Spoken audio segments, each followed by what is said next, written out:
ஜனநாயக விரோதமானது சொல்லி இவர் குரல் எழுப்பினோடு எம்ஜிஆர் பிடிச்சு போச்சான். அப்போ கடற்கரையில் மீட்டிங் பண்ணும்போது மீட்டிங் போட்டாங்களாம். இந்த மாதிரி இந்த ஆட்சியை வெடிங்க டிஸ்மிஸ் பண்ணதால் எதிர்த்து மீட்டிங் போடும்போது திரு குமரி அனந்தன் அப்போ தான் சொன்னாராம், அதாவது இந்திரா காந்தி அம்மா நீங்கள் சக்கரை விலை குறைப்பீங்கன்னு பார்த்தா நிலையான சர்க்காரையே ஒழிச்சிட்டிங்களேன்னு சொல்லி ரொம்ப தாக்கி பேசினாராம். அதுக்கப்புறம் தான் எம்ஜிஆர் கூட அதிகமாக தோழமை ஏற்பட்டு அது மறுபடியும் அந்த 1980 அந்த அசம்பிளி ஆக்ஷன் வரும்போது பாருங்கள், அன்னைக்கு அவருக்கு 12 தொகுதி கொடுத்தாராம் அசம்பிளி தொகுதி.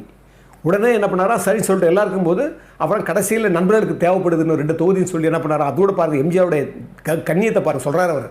அந்த 10 தொகுதியை எடுத்துக்க சொல்லிவிட்டு 2 தொகுதி கேட்குறாரு. திருப்பி கேட்கும்போது நான் ஒரு எம்எல்சி ஒரு சீட் தரேன்னு சொல்லி அதை போலவே அவர் ஒரு எம்எல்சி பதவி கொடுத்தாரு. அதைத்தான் நான் விவிவி ஆனந்தன்னு காமராஜருக்கு நெருங்கிய அவர் ரொம்ப க்ளோஸாக இருக்கிற அந்த விவி ஆனவருக்கு நான் கொடுத்தேன். எம்ஜிஆர் மேலே அவர் சொல்கிறார், அவ்வளவு பற்று.